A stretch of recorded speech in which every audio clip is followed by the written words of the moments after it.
Welcome to The Change, a podcast about the changes in life that shake, break, and make us. I'm Laura, a 45-year-old writer, podcaster, and mum who has until recently always loved change. And I'm Cathy, a 53-year-old writer, podcaster, and mum, and change is actually my kryptonite. We acknowledge the traditional owners of country throughout Australia on which this podcast is recorded and recognise the continuing connections to lands, waters and communities. We pay our respects to Aboriginal and Torres Strait Islander cultures and elders past and present. Cathy, hello. And Hello. How are you? Well, I'm a little bit sad, I'm going to say. Okay. Why? Do tell. Well, it's our last episode for the year. It is. Like. And I just look forward to chatting with you. So I know. Me sad. It's the way we catch up, isn't it? We're like, save it for the pod. We'll talk online. Yes.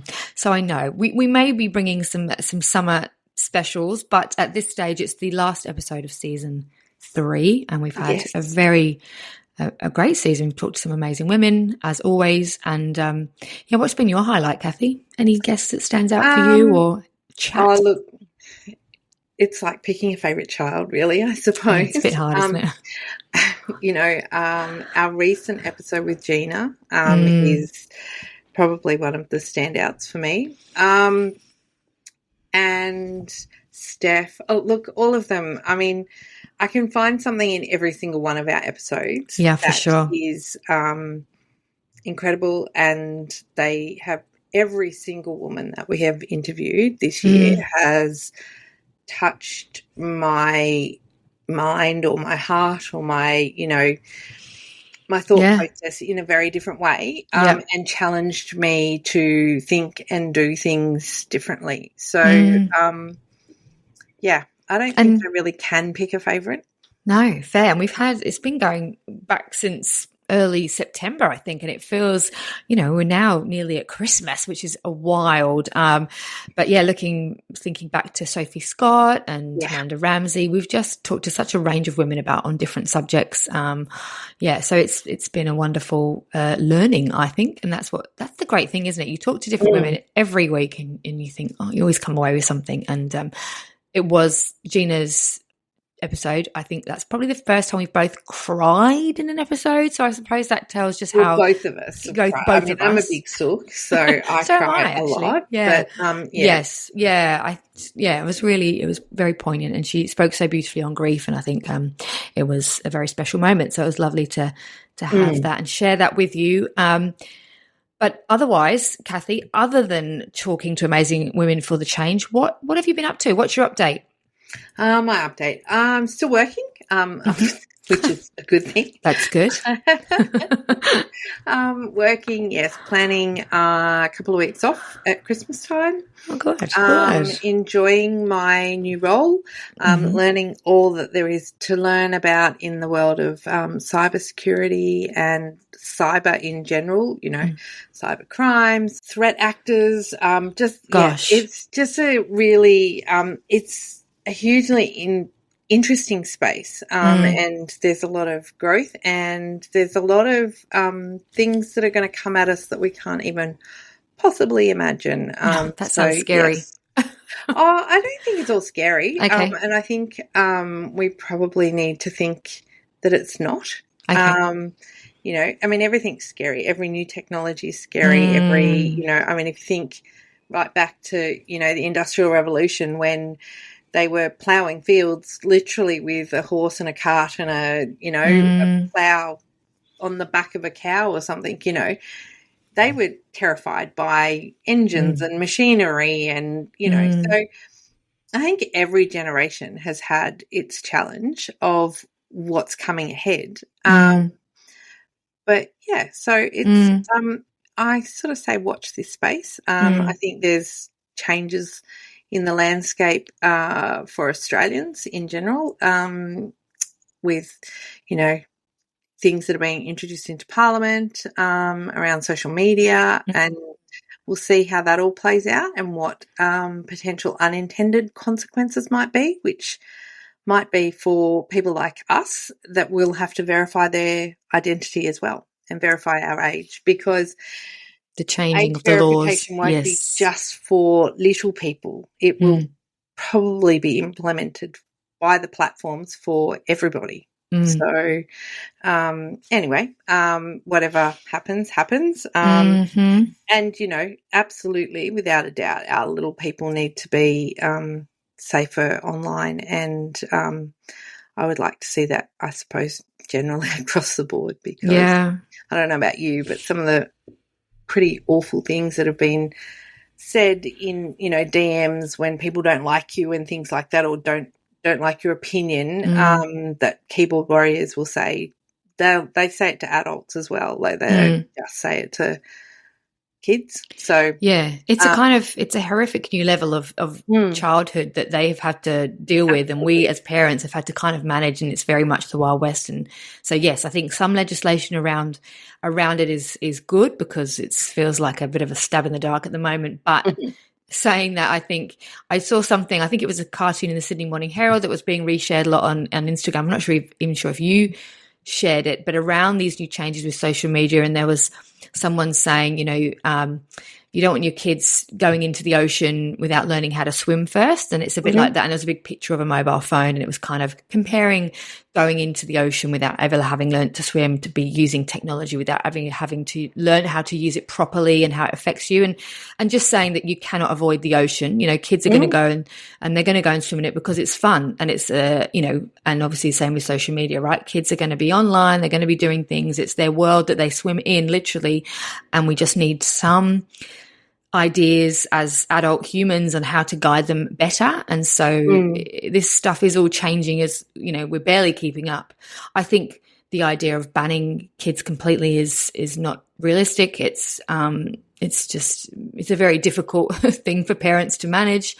I say that as, you know, mum of two boys that love a bit of screen time when balanced in with playing a lot of sport and having a good night's sleep and going to school and all the things that we try and do as parents. But yeah, it's a really interesting world that you are working in. And I just love the fact that you are in there at the forefront, smashing stereotypes as a woman in midlife, just out there in IT.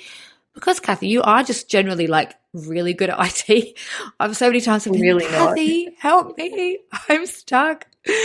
Cathy's there with her IT advice and all her language around it. I just love it. I think it's good. But I think it's also something that a lot of people don't often. People think if you're a young person, you're good at IT and you're good at all this kind of tech. But actually, no, it's not always the case. And I think personally, it's great to have you in this role currently and just leading the way, showing us women that we can do it. We can do it.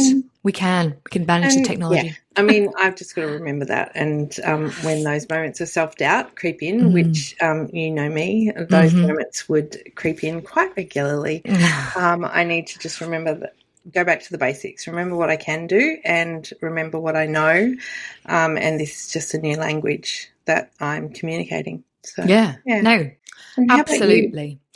Well, so I've just started a new job. I was happy on my sabbatical there for a moment, taking some time to think about where I was going next and being a little bit unemployed, doing some freelance and wondering about my next step. And also, you know, I've been feeling quite what's the word? Emotional, obviously, about passing my friend Deb and being back with family and having that time with them was good to have that long period away from the mundane routine of life. So I did have chance to think, but I came back, went for an interview and got a job, and I'm very thrilled to be the new lifestyle editor of Hunter Coastal Lifestyle magazine, which is local glossy publication, beautiful print magazine here in Newcastle, and the sister publication Newcastle Weekly, which is a monthly publication, which is a little confusing, but it used to be weekly.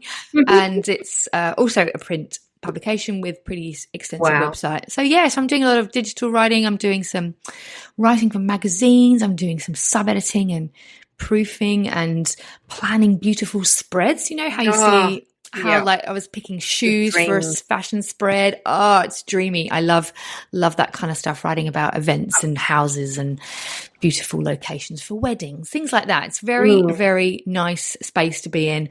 I'm not writing about kind of awful news cycle things. It's actually a very, really quite very, very much enjoying it and learning how the world of magazines work. So yeah, it's good. And I It's good think, for me. Listening to you talk about, planning a spread and print magazine, I think when I think back to wanting to get into journalism, that's really what I wanted, like the heyday of Cosmo or Clio Yes. or, like actual print magazines like Devil Wears Prada, kind of those sorts Totally. of big spread magazines. And there's so few opportunities to do that. Yeah. Anymore.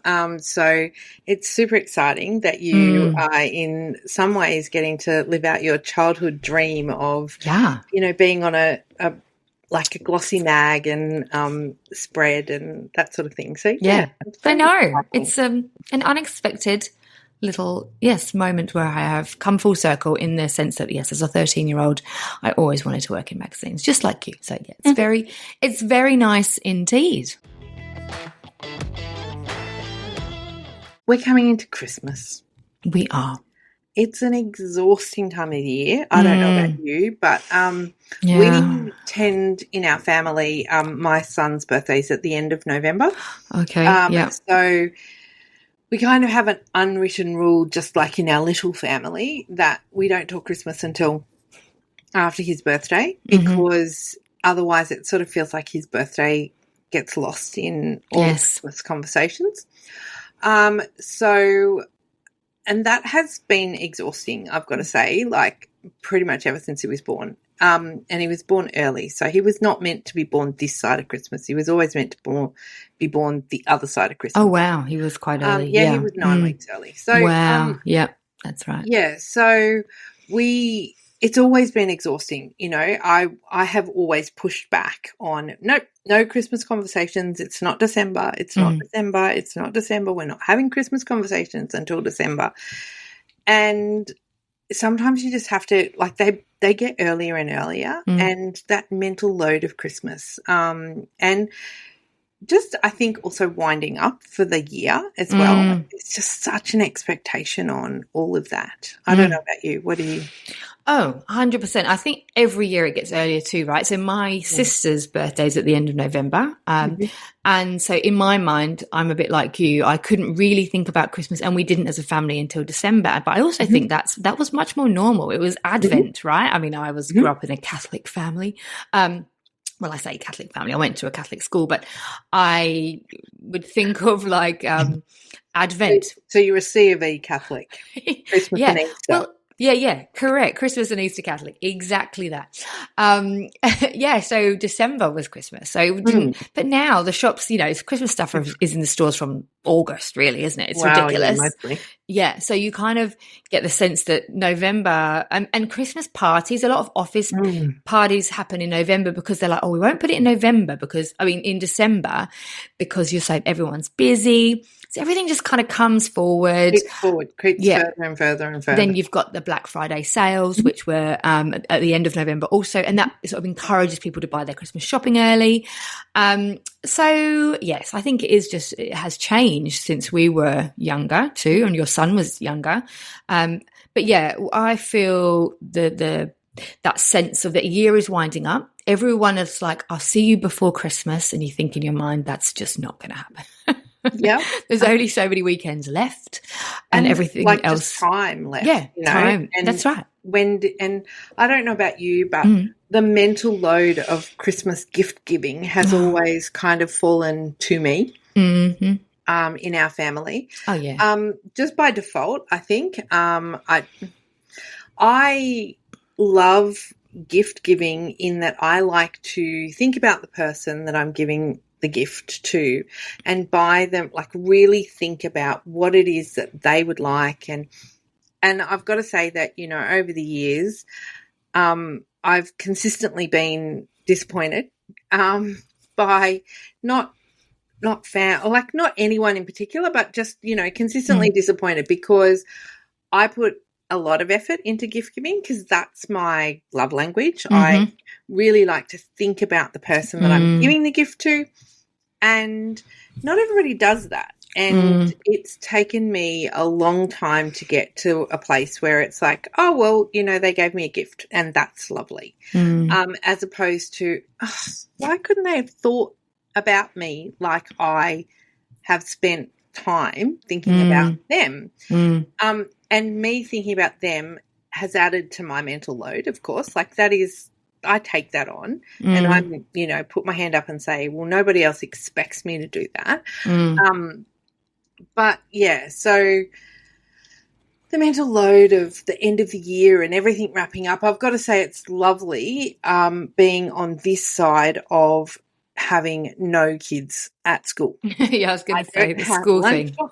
I don't have end of year things with school. I don't have formals. I don't have graduations. I don't have school bags. All the or things. even like finding things for them to do in the school holidays, because they are way too long. It's like they're all adults. All of my children are adults. It's all on them. Super they envious. can fill their time however they want to fill their time or not. You know, whatever it is that they choose to do. So I'm not sad that I'm on this side of that. I'm sad that I don't have little ones anymore. But yeah, so it's challenging. I don't know about you. What do you find this time of the year like? Yeah, I find it challenging for sure. And I think what you were saying there about gift buying, it certainly mostly lies with me too in our family. And I don't think that's unusual. I think that women are, on the whole, not everybody are good gift buyers. I do know some men that are good at gift buying actually, but not in my immediate inner circle, I have to say. Jules tries hard. He's but yeah, I think he does other things that I don't do, right? So that the gift giving does tend to fall to me. And that's okay. But this year I did actually have a bit of a tanty about Christmas in the lead up. So I think there's a few things I would say. Yes, school is busy. The kids are still little. There's lots of that sort of stuff going on, which is always a nightmare. And also very cute, right? I don't mind some of it. It's very festive.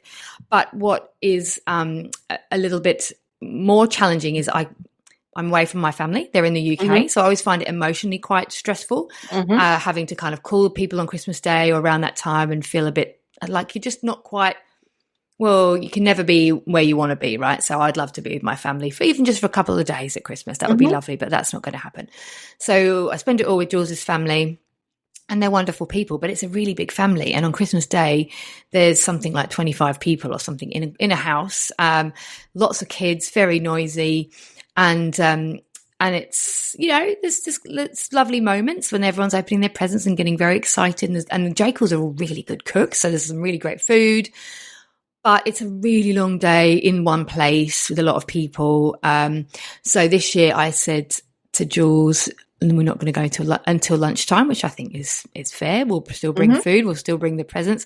I also suggested strongly that the adults, we have for the last probably 5 years done like a Kris Kringle thing where the adults have gift exchanged. We've got quite a high budget per adult.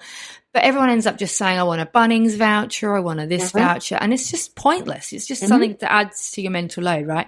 So this year I said, why don't we try going out for an adults only dinner? And we did a few weeks ago back, went to the Hunter Valley, beautiful, had lovely lunch with all the Jacal grown-ups, no kids. Very pleasant way to spend a lunchtime and actually have conversations, which I think is key. Time is way more valuable than a voucher that, you know, I can buy myself, I think. So I've kind of instigated that and I hope that tradition stays. And this year for the first time, we're going to go in the morning. We're going to be volunteering with the Samaritans to do the Christmas dinner as a family of 4. So that will take us away from the kind of chaotic family day for a few hours and then we'll enter into it in the afternoon. But I don't know. Again, being a C of E Easter and Christmas Catholic in my past, like you have said, I used to go Christmas Day church. And as much as I would consider myself now to be an atheist, I think I miss that kind of singing and the community and the purpose behind Christmas just gets taken away with frantic kids ripping open presents and having a tantrum. Buying. Yeah. That's what really gets me. And I think this year I thought, let's try something different. See if we like it. I don't know. The kids will probably hate me. Yeah, we've look, Christmas is such a charged time of year, isn't it? And it's always, you know, trying to balance family and sometimes it's easier when you've only got one family, I've got to say. we've, trying to balance my husband's family and true. visiting all the families and doing all the things, and invariably somebody forgets. This year it was my darling mum forgot who was meant to be, like, what day was Christmas with my side of the family, with my mum and dad, my brother and his family and stuff. And so mum forgot, and so she prearranged to do all these other things on one day. And so anyway, that's all been a bit chaotic, and that's so it's challenging. And now we have a daughter-in-law to be. I mean, she's been with us for 4 years. This is the 5th Christmas that they've spent together. So managing that, and new families from that generation, I guess. And getting to spend time with our son and his fiance and all of those things. And so it's really difficult, I'm going to say. And I try and be really understanding and just accept whatever time. For me, I honestly, it's less about the gifts, and I would just really just like to spend time together. Yeah. That's, and this year with my husband's family, that's what we've decided to do, that two of his sisters one's local to us and one's going to be local around Christmas. And so we're just going out for dinner, the 6 of us. That's my dream. And we're not worrying about our children. And it's not that we're not worrying about our children. We're always worrying about our children. And we're still having a Kris Kringle for everybody who wanted to participate, because all of our children, we've got a 3rd generation in Andrew's family now. So there's 2 great-grandchildren. Wow. And, so it's kind of lovely that there's another generation coming, but it's sort of, it gets bigger and bigger and bigger. And, everyone's got partners and all of the things, right? So the Kris Kringle, like you said, gets bigger and all of those things. So this year what we did was we kind of put it out there and said, whoever wants to participate can pop your name in. If you don't, that's cool. That's no pressure. So I'm not exactly sure who's participating. I don't know. I wasn't organising. It wasn't my turn to organise. So, so that's what but we won't get together with the extended family of the cousins and the great cousins or great nieces and nephews or whatever this year, which is sort of nice, I guess, in some respects. We are still seeing my mum and dad and my brother, and I'm sort of still really not sure when that's happening. So but anyway, it's a lot. Even you just talking then about who's organising the Kris Kringle and when you're going to see your family and everything, just the added extras of organising is a lot, right? So you've got that level. I think, as you touched on and I sort of made mention of too, is like the emotional load. So Christmas is a real trigger, isn't it, for people? If you've had people, you've lost someone that you love, someone in your family that's very central to your Christmas, it can be very upsetting to not have them there for the big day. There's just so much going on with your kids, with planning, and who wants what gifts, and when people aren't as grateful perhaps as you would hope when you've spent all that time. I can be the ungrateful person. I was thinking more of the kids actually as well, but sure. It's just it's really hard, isn't it? And then you get things like, for some parents they do the elf on the shelf. I just think what ridiculousness. I'm so glad my added nonsense were too old. It didn't become a thing until it's quite a new thing, isn't it? Past the point of caring about that. We do still have a if you don't believe you don't receive theme in our house. So anyway, it's but yes, and it can be a very emotionally charged time. You're throwing together a lot of people who don't always socialise together, and for all sorts of kinds of different reasons. When we throw people together, emotions come to the fore, and Christmas is not always a happy time for people. It can be a very challenging time. It can be a very emotional time, and for some people, it can be a very lonely time as well. So that's so true. And you have to other people's opinions. I just think, oh God, those awful Christmas conversations with Auntie Beryl, who's a Trump supporter or whatever, you know, like these are the times you have to feel. Beryl was my grandma's name. Oh, sorry, Beryl.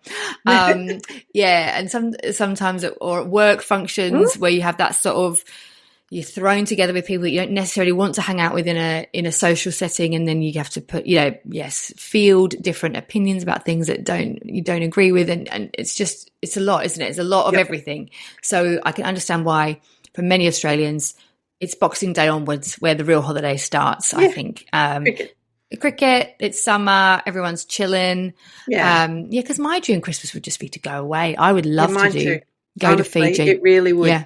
Yeah. My dream Christmas would be to get on a plane, like in that week before Christmas, couple of days, like the day before or something, 2 days before or whatever. Get on a plane and be out of Dodge and just not here and come back when the chaos is over. And then agreed. You know, you catch up with the people that you love and you want to catch up with anyway. Because you're going to do that, right? Yes. Like, it doesn't matter. It doesn't matter what time of the year it is. You see the people that you will normally catch up with, irrespective of what time of the year it is, you know. And so, that's for me, that would be my dream. Yeah. Just get on a plane, get out of Dodge. Completely agree. And I think, like, when I think about Christmas in the Northern Hemisphere, right, so all the Christmas movies, which we're going to talk about in a moment, that everyone's bustling around, Christmas shopping in their jumpers and their coats, and they're kind of keeping themselves busy. I feel like that is a very important aspect for Northern Hemisphere. They're freezing, right? They're freezing cold. They're wrapped up. They're going to the pub. They're doing all the fun things that you would do to kind of distract yourself from midwinter, which was probably what they would. Gloominess. They've got the lights. They've got all the things. Australian, it's summertime. What we should be doing is just like chilling out. It's too hot to go shopping. It's too hot to just be doing all those function things. Like, we just want to be by a pool with a cocktail or a mocktail in hand. And I think that, it's wrong. It's all wrong. And also the level of kind of the guilt around overeating, over drinking, all the overconsumption just generally is hard. And you're just feeling overwhelmed. I think we need to wind it back. Like, I remember Christmas being simple when I was a kid. Like, I remember it being simple. Maybe it wasn't. Maybe it was. Yeah, we were just kids and someone else did all this. And Mum was just doing all the organising and she managed it all, and it wasn't as simple as what I thought it was. But I don't remember Christmas being so full on. And I will say the one Christmas thing that I do chuck a bit of a tanty about every year is getting a Christmas photo with my children. Do you still get one? So this will be the 24th straight Christmas photo, if we can manage to get it happening. Last year I kind of lost my crap around Christmas time. It nearly didn't happen.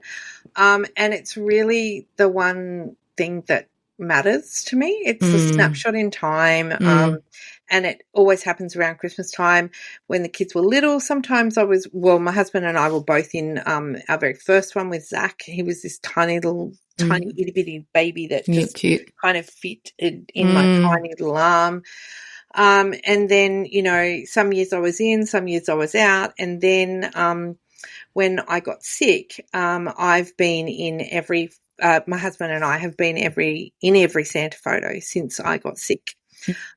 So this will be the 10th Christmas, I think. I don't know. Since I got sick. And so it's important to me. It's the one thing that matters. If I don't get presents, if I don't see them on Christmas Day, all of those things don't matter as much as getting that photo. And it's funny how different things matter to different people. So I think a tradition. I think that's the thing about Christmas where you might not go to church anymore. If you do, you do. Like, that might be your Christmas tradition. But I think having family traditions, when we've lost so much around the meaning of Christmas, if you're not a believer in that sense, then I think it's important. Get your photo, do whatever it is that you need to keep that sense of tradition and continuity alive. It's lovely. That's one of the lovely things about this time of year, is that everyone's got a family tradition, and that's yours, and that's It's a beauty.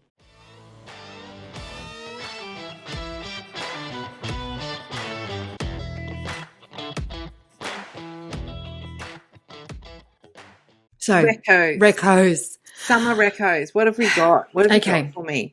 Right. Well, I'll do a couple of quick ones. I've got a TV series which I've just binged. I started it on the plane on the way back from the UK. It's called The Last of Us. I feel a little bit 2023 because it came out last year and I've been meaning to watch it, but it's quite gruesome. It's a sort of bit of a zombie, end of the world, apocalyptic horror fest. Great. Okay. Yeah. So if it's not for you, yeah, I love it. I love all those, the scenarios of what if this happened? Oh my God. And all these cities that have been overgrown by animals and plants and like literally there's hardly anyone left in the world. It is The Last of Us. And one of the best things about it is that it stars Pedro Pascal, who is the internet daddy. He is just a gorgeous man. He's gorgeous, beautiful Chilean, dark-haired, what else has ruggedly he been in handsome. Recently? He was in Game of Thrones. He was in The Mandalorian. Oh, he's in Gladiator 2, isn't he? He is in Gladiator 2, which I will see for Pedro Pascal. But I just really enjoyed it. I thought it was a really, really engaging show and it kept me absolutely on tenterhooks. And also I was thinking about it a lot, which is always a sign, right, that it's a good TV show. And season 2 comes out in 2025 and I can't wait. I can't wait to go down that dark tunnel again with Pedro Pascal by my side. So yeah, that's my TV show. Yeah. I will say I have actually seen plants take over buildings. So in Fiji, because I lived there as a kid, and we went back. Oh gosh, I went back with my parents. I'm not sure which trip it was. I think it was in 2017 when we went back, and we drove around Suva. We took my children and we took on like a tour around Suva and the government buildings that used to be these most glorious, amazing government buildings, and they had the most beautiful entranceway. But because there's been many coups in Fiji since when I left in the early 80s or mid 80s, after one of the coups, they just all left. Like they just walked out of the government building and like left everything behind. And what has happened in the ensuing, 35, 40 years, is the plants have literally just taken back over the site. So interesting. And you can see that vegetation and I think that's is it in Zed? Is that the show? I don't know. Anyway, I'm sure they use it as a in a movie.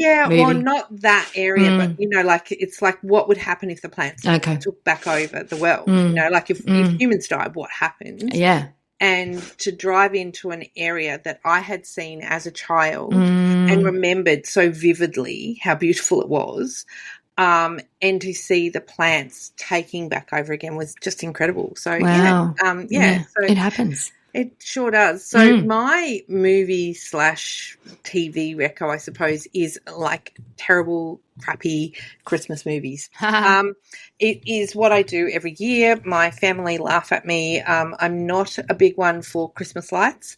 I'm not a fan of them on the outside of the building of our house, mainly because we put them up and then they stay there for 6 months because we're a bit slack and they don't come back down. And there's a house just down the road from us. Actually, there's numerous houses around us that have every square inch of their house covered in Christmas movies. Christmas lights or movies? Christmas lights, not even movies. Thank goodness it's not movies. And my family laugh at me because I say Christmas lights should not be turned on before the 1st of December. Yet I will watch Christmas movies from the very second they start, drop back on to like all the streaming platforms. And Love they them. tell me I'm a hypocrite, and I tell them I am just a complex person. There is a terrible movie called Hot Frosty, I think. Sounds awful. It's as bad as it sounds. But, Frosty. you know, they're just all escapist. You know, and then I think there's another one called Merry Gentlemen that stars the king of Christmas movies, Chad Michael Murray. He's yes.